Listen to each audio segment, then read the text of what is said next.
Hey, and welcome back to the shop. So it turns out that the lathe actually wasn't worthy of its own video, just breaking it apart and cleaning it up. It was a lot cleaner than I actually anticipated, so we're going to hop right into the electrics now. I have a Tico Fluxmaster 50 VFD. This takes 120 volt input, single phase, and outputs 220 volt, three phase. And back here I have a Rockwell motor. This is 3/4 horsepower, should be more than enough for a little 10-inch lathe. I'm not going to be working with anything too big. And I just have it wired up here, temporarily with grounding clips, very, very scabby, and a little potentiometer here to control the frequency. So I'm just going to plug this in to show you. Just plugs right into the wall, very safe. And I've already gone through programming this. If you want, a tutorial on how to program something like this, you're going to have to find another video. Mr. Pete 222 on YouTube has a great series about attaching one of these to a drill press. I basically followed his tutorial word for word. So yeah, go there if you need it. So you can just see if I turn this potentiometer, I go between 20 and I think 90 hertz was the maximum. I'm probably not going to go beyond 60 hertz for anything except very, very small stuff where I'm not taxing the motor in terms of torque too much. Going over or under the rated speed of the motor for too long and trying to pull a lot of torque out of it really isn't good for the motor. So special use only. And so let's fire it up. I can show you. See? Get the pulley there. There we go.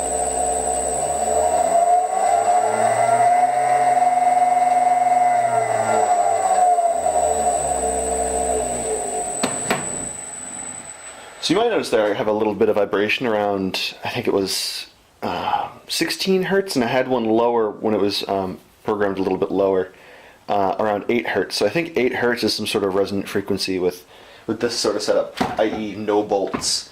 So I think that'll go away when I bolt this down. So let me take you over to the lathe and we'll make a plywood adapter plate and get this thing running. So this is the adapter plate that I'm working with. It's actually bolted to the bottom of the table, and you can see there's a hinge right here. And that basically just allows the plate to swing to and fro and allows the weight of the motor to draw attention on the pulley. And the pulley pulls in this belt. I got this belt just based off the dimensions of the old one. It's about 66 inches, a 3/8 V belt. I know a lot of people end up driving this off of a double V belt, but I figured one was enough. It does have 3 upper pulleys in the spindle that are the same diameter, and if I find that I'm getting slip, or I find that I'm not getting as much torque as I think I should get out of the motor, then I might add a second belt, but we'll have to see. So all I'm going to do, and I'm going to do this off camera because it's super boring, is I'm going to take a piece of plywood and simply mark out these holes, drill them in, and then drill some holes for the motor. There are some slots in the motor base so that I can adjust the side-to-side motion.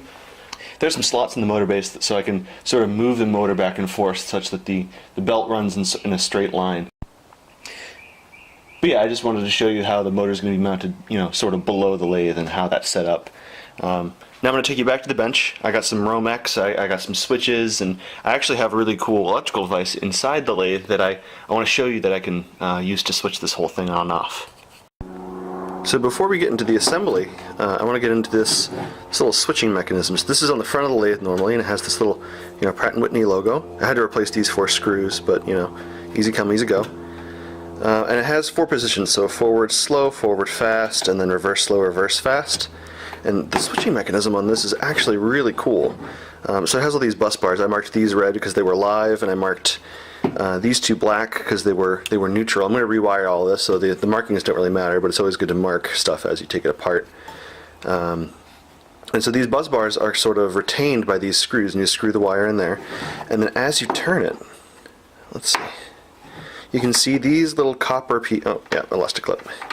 These little copper pieces get shorted out as you go, or rather they short out the bus bars. So if this is in reverse fast right now, these would be shorted together and these would be shorted together, and then you wire that up as you need. So it's a very cool mechanism for switching. that doesn't require a microcontroller or anything that we use nowadays. It's all mechanical connections. So this will last and last and last as long as corrosion doesn't get to it. Excuse the neighbor, he's climbing a hill with his truck.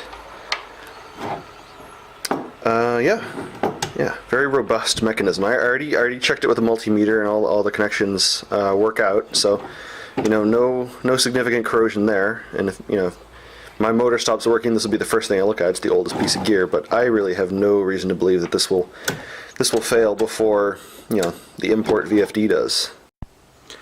All right, so if you'll suffer me a little explanation, what I'm going to do for the forward and reverse control is I'm going to connect pins 3 and 4 to pins 5 through this switch. So for instance, if I want to go in slow forward, and I may have said that wrong earlier, this is slow forward, I'm going to short these 2 pins together. So I'm going to put 5 on this one and 3 or whatever it was on this one. And if I go to slow reverse, notice this one is still connected to another pin. So if I put 5 here, 3 here, and 4 here, or mix these 2 up, I forget which one is which, then that means I'll have a switch between forward and reverse that only takes up 3 pins, and I can use these pins for other things like an e-stop or some sort of special function. I probably won't use them, but I just thought that was handy the way that this was set up. Thinking ahead. Oh yeah, one last thing. Before I get to getting, I want to let you know that I'm using this thinner stuff for the low voltage connections, like the 10 volts and stuff like that. That'll be plenty fine. Stuff thin gauge, like, oh, what is this? Probably 18, 20. For the power, i.e. the 120 and 220 volt, I got this Romex. This is, 12.2 rated to 600 volts, stuff like that. I just want to, let you know that I'm being safe, and you should be too. If you choose to take on a project like this, make sure you read all your documentation, make sure you have your safety glasses on, stuff like that. Don't get yourself electrocuted. Not my fault. Alright, I'm going to wire all this up, and I'll be right back. Okay, quick update. So I've got this all connected, and I've got 120 volts going in here.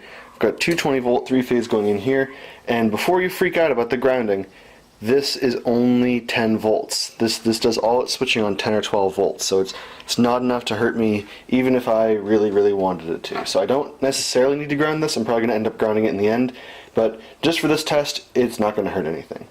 So I'm just going to start it. That's forward at about 25 hertz, and it's turning clockwise right now. I'm going to stop it. And the cool thing about this is it actually breaks the motor with DC, so it'll decelerate in a controlled manner. It won't just like coast down to a stop. Anyway, I'm going to go reverse, and it is in fact turning counterclockwise or anti-clockwise if that's how you float your boat. I don't judge. So the speed control still works. Now I have directional control. I'm just about ready to put this thing together, get it all wired up for real instead of this light gauge wire. This really isn't safe for the voltages I'm working with, but it's only short term, so nothing's getting hot, nothing's gonna explode my face. I hope.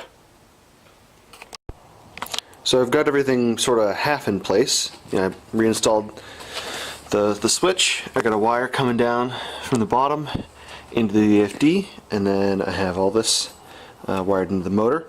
And I ended up using just some thick Romex that I had. That was a gift from a friend. Thank you, man. You know who you are. So we're going to go forward. And that spins up. And I'm going up 70 hertz down to about 20 hertz.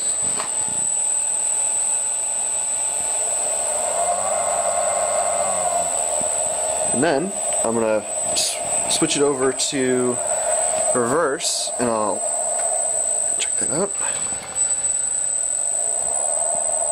There you go. So because this automatically brakes, I can just switch it over to the other position, and the motor will decelerate the way the VFD is programmed to decelerate it, and then re-accelerate in the opposite direction. So it takes care of all the braking and stuff like that, and I don't have to worry about it. I don't have any, so for, if I throw it 2 poles over, or 2 poles over in the other direction, it doesn't do anything. And And I don't think I'm going to add any functionality for that. I might add a jog feature to one of these and see if I can get the chuck to spin at a slow, controlled rate and brake when I want it to. That might be useful in the future. I'm not totally sure about that. I do plan on adding an emergency stop, a big red button in case I get wrapped around this thing. But that's that's more for the future. I'm not super worried about it right now, but in the future it's definitely a feature that I want to add, and that's just another wire that goes in this front panel right here. So I'm gonna get the pulley on this thing. All right, little lesson for first timers like me: read the nameplate. So it says connect the line leads. Well, you're gonna have to trust me. It says connect the line leads to 1, 2, and 3. So 1, 2, and 3 are shorted to 7, 8, and 9 respectively for 220. And then 4, 5, and 6 are shorted together. But I had the power going to 4, 5, and 6, and they weren't shorted together for some reason. I guess I can't read. So I think this was expecting more like 460 when it was actually getting 220. So I was getting all sorts of wacky shit going on.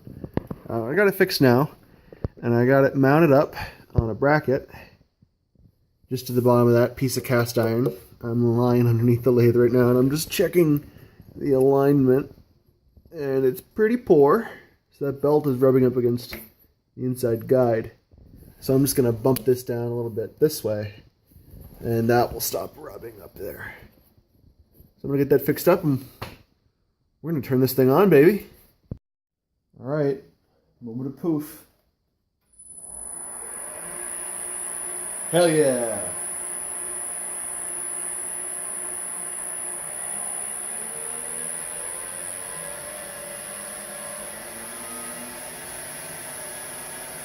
That's the normal speed. I have it to go to about 80. That's about as fast as I want to run it.